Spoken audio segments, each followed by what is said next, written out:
नमस्कार दोस्तों, मैकेंजी मलिक साहब की एक और नई वीडियो में आप सभी का स्वागत है। हम रिवाइज कर रहे थे एचएमटी और हमने 2 चैप्टर रिवाइज कर लिए हैं, कंडक्शन और फिन। अब बात करते हैं हीट एक्सचेंजर की।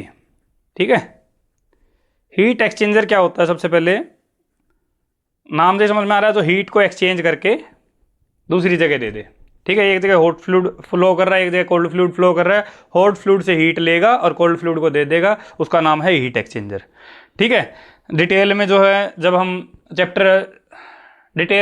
हम एचएमटी पढ़ेंगे उस टाइम पे हम देख लेंगे। फिलहाल के लिए जो गेट के पॉइंट ऑफ व्यू से जो फॉर्मूले हैं वो देख लेते हैं फटाफट। तो आइए शुरू करते हैं। तो सबसे पहले हम बात करते हैं, यहाँ पे आता है एलएमटीडी। एलएमटीडी का फॉर्मूला आता है लॉगरिथमिक मीन टेम्परेचर डिफरेंस, जो होता है बहुत इंपॉर्टेंट होता है। डेल्टा टीएम जो होता है वो हमारा क्या होता है?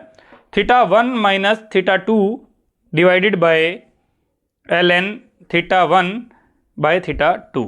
ठीक है, ऐसा ही कुछ फॉर्मूला हमने लॉगरिथमिक मीन एरिया का भी लिया था। सेम फॉर्मूला था, वहां पे a2 माइनस a1 था, यहाँ पे बट नीचे भी उसमें a2 बाई a1 था। तो यहाँ पे हमारा क्या है? θ1 माइनस θ2 आ गया और नीचे क्या आ गया? ln θ1 by θ2। ठीक है, ये हमारा हो गया क्या चीज़? हीट एक्सचेंजर के केस में एलएमटीडी का फॉर्मूला। अब θ1 θ2 क्या है? फॉर एग्जांपल बात करते हैं, ये हमारा हॉट फ्लूइड है जिसका T1 टेम्परेचर इनिशियल है और T2 टेम्परेचर फाइनल है, और ये हमारा यू कैन से इसको TH1 लिख लेते हैं हॉट फ्लूइड के लिए, TH1 TH2। ठीक है, और कोल्ड फ्लूइड का केस अगर बात करें तो कोल्ड फ्लूइड के केस में मान लो TC1 और TC2। हमें पता ही है हीट एक्सचेंजर में होता क्या है, जब हॉट फ्लूइड घुसेगा उसका टेम्परेचर ज़्यादा होगा, वो जैसे जैसे बाहर की तरफ जाएगा उसका टेम्परेचर गिरता जाएगा। और कोल्ड फ्लूइड जैसे है, जब वो एंटर करेगा तो उसका टेम्परेचर कम होगा और धीरे धीरे उसका टेम्परेचर बढ़ता जाएगा। एग्जिट पे दोनों का टेम्परेचर यू कैन से इसका कम हुआ मिलेगा और इसका ज़्यादा हुआ मिलेगा। तो जो एंट्री पे जो होता है ना, एंट्री पे हमेशा पहली तो यहाँ पे हॉट फ्लूइड लेना है, और इसका जो डिफरेंस होगा उसको बोलेंगे θ1, और इसका जो डिफरेंस होगा उसको बोलेंगे θ2 एग्जिट पे। ठीक है, तो ये हमारा θ1 और θ2 होता है। यहां पे एलएमटीडी का फॉर्मूला आ गया। अगर बाय द वे बात करें, कोई एक ऐसा आपको डायग्राम दे दे या कोई एक आपको ऐसी कंडीशन दे दे जहां पे एक फ्लूइड जो है वो फेज चेंज कर रहा है, मान लो स्टीम दे दी आपको, स्टीम से लिक्विड बन रहा है, तो वहां पे उसका टेम्परेचर तो चेंज होगा नहीं, TH1 जो TH2 के बराबर ही रहेगा, इक्वल टू TH1 रहेगा। उस केस में हमारा एलएमटीडी का जो फॉर्मूला आ जाएगा, TC1 TC2 जो है, पैरेलल फ्लो और काउंटर फ्लो दोनों में एलएमटीडी की वैल्यू सेम होगी, एंड काउंटर में फ्लो में दोनों केस में एलएमटीडी की वैल्यू सेम होगी। डेल्टा टीएम जो होगा वो पैरेलल और काउंटर का सेम रहेगा, डेल्टा टीएम काउंटर। ठीक है, तो यहां पे ये θ1 हो जाएगा, ये θ2 हो जाएगा। ठीक है, तो उस केस में हमारा जो है यहाँ से अगर निकालेंगे, पैरेलल फ्लो और काउंटर फ्लो दोनों के लिए सेम रहेगा। अब बात करें पैरेलल फ्लो काउंटर फ्लो क्या होता है, तो पैरेलल फ्लो में हमें पता है कि जब हॉट फ्लूइड भी उसी डायरेक्शन से एंटर कर रहा है और कोल्ड फ्लूइड भी उसी डायरेक्शन से एंटर कर रहा है, तो ये हमारा हो गया पैरेलल फ्लो। ठीक है, और काउंटर फ्लो में क्या हो जाता है, हॉट फ्लूइड हमारा जो है इधर से एंटर कर रहा है, ठीक है, but cold fluid opposite direction से अगर एंटर कर रहा है तो उसे बोलते हैं काउंटर फ्लो।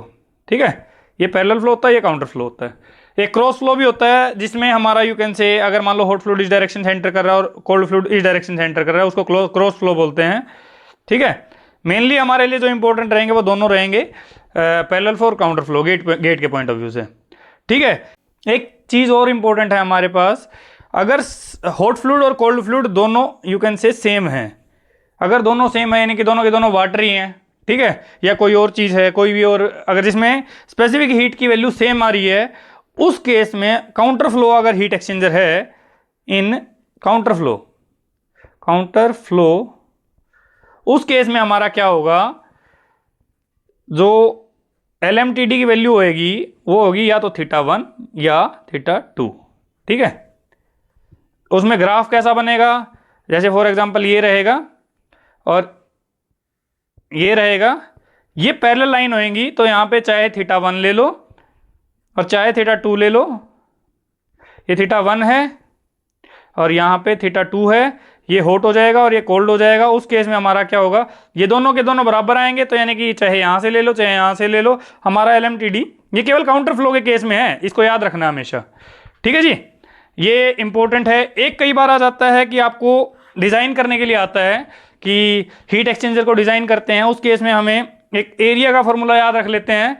तो एरिया कैसे निकालते हैं, एरिया हमारा हमें पता क्या है कि जो Q होती है UATD होता है, Q जो हमारा क्या होता है UATD, यू कैन से LMTD, ठीक है, डेल्टा TM। तो यहां से अगर बात करें, यहां से हमारा एरिया क्या आएगा, area will be equal to Q by U into delta TM। ठीक है, तो यहां से इसको हम इक्वेट किसके कर देंगे, पाई DL NP। यहां पे जो P है वो नंबर ऑफ पासिस होंगे, N जो होगा नंबर ऑफ पाइप्स होंगे या नंबर ऑफ ट्यूब्स होंगी।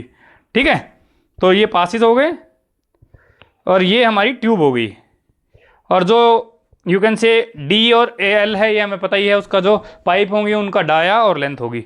तो यहां से हम बात करें अगर, तो ये हमारा यू कैन से एक इंपॉर्टेंट फॉर्मूला है डिजाइन के केस में। अगर क्वेश्चन आता है, आपको हीट ट्रांसफर रेट दे रखा है और कुछ चीज़ें दे रखी हैं, कुछ चीज़ें निकालनी है, या आपको नंबर ऑफ पाइप्स निकालनी है, या आपको नंबर ऑफ पासेज निकालने हैं, उस केस में आपको डायरेक्टली ये फॉर्मूला यूज करना है, इससे आप निकाल सकते हैं। एक और इंपॉर्टेंट चीज़ है NTU। NTU क्या होता है, number of transfer units. Number of transfer unit का फॉर्मूला होता है UA बाय C मिनिमम। ये बिल्कुल इंपॉर्टेंट फॉर्मूला है, डायरेक्टली क्वेश्चन आया हुआ है गेट में, पहले भी कई बार आया हुआ है कि NTU का फॉर्मूला बताओ। डायरेक्टली लिखना है UA बाय C मिनिमम, जहां पे लिख रखा है उसको डायरेक्ट टिक करना है बिना देखे। ठीक है जी, और एक NTU का इंपॉर्टेंट चीज है, कई बार ये भी क्वेश्चन आ जाता है कि NTU की value can never be greater than 18। ठीक है, ये 1 से कम भी हो सकता है, 1 से ज्यादा भी हो सकता है, लेकिन इसकी वैल्यू कभी भी 18 से ज्यादा नहीं हो सकती। ठीक है, ये इंपॉर्टेंट है, कई बार क्वेश्चन आ जाता है डायरेक्टली। ठीक है जी, तो ये चीज आपको याद रखनी है। अब बात करते हैं इफेक्टिवनेस ऑफ हीट एक्सचेंजर की। इफेक्टिवनेस ऑफ हीट एक्सचेंजर हम कैसे निकालते हैं, स्पेशली जैसे हमने फिन के केस में किया था, एफिशिएंसी और इफेक्टिवनेस दोनों अलग अलग किए थे। फिन के केस में क्या था, एफिशिएंसी थी जहां पे हम you can say heat transfer with fin ले रहे थे और उसका कंपैरिजन कर रहे थे, एक्चुअल का हम मैक्सिमम पॉसिबल से कंपैरिजन कर रहे थे। और इफेक्टिवनेस में क्या कर रहे थे, विद फिन और विदाउट फिन का कंपैरिजन कर रहे थे। बट इस केस में क्या होता है, इस केस में जैसे उसकी एफिशिएंसी निकलती है वैसे इसकी इफेक्टिवनेस निकलती है। एक्चुअल जितना हो रहा है हीट ट्रांसफर और जितना मैक्सिमम पॉसिबल हो सकता है उसको बोलेंगे हम यू कैन से इफेक्टिवनेस ऑफ हीट एक्सचेंजर। ठीक है, तो यहां पे इफेक्टिवनेस की वैल्यू हमेशा कम ही होगी, 1 से कम ही होगी। ठीक है, it can be equal to 1 but 1 से ज्यादा नहीं हो पाएगी। ठीक है, प्रैक्टिकली तो 1 से हमेशा कम ही रहेगी, बट इसकी वैल्यू 1 से कभी ज्यादा नहीं हो सकती। It can never be greater than 1। ठीक है, कि कभी भी ऐसा हो नहीं पाएगा कि हमारा जो एक्चुअल जो है वो यू कैन से मैक्सिमम पॉसिबल से ज्यादा हो गया। ठीक है, तो एक्चुअल के फॉर्मूले हम जब निकालते हैं तो हमें क्या पता है, एक्चुअल का फॉर्मूला अगर हम बात करें तो या हम ही जो एनर्जी बैलेंस लेते हैं उससे हम या निकाल लें। अगर कोल्ड फ्लूइड ले लेते हैं तो कोल्ड फ्लूइड के केस में क्या हो जाएगा, MCCC TCE माइनस TCI, यानी कि यहाँ पे क्या है, एग्जिट पे जो टेम्परेचर है कोल्ड फ्लूइड का और एंट्री पे जो टेम्परेचर, इनका डिफरेंस। ठीक है, divided by Q maximum possible कितना होता है। इस केस में हमें हमेशा याद रखना है जो C स्मॉलर होगा, C मिनिमम क्या है, ये कैपेसिटी रेशियो है।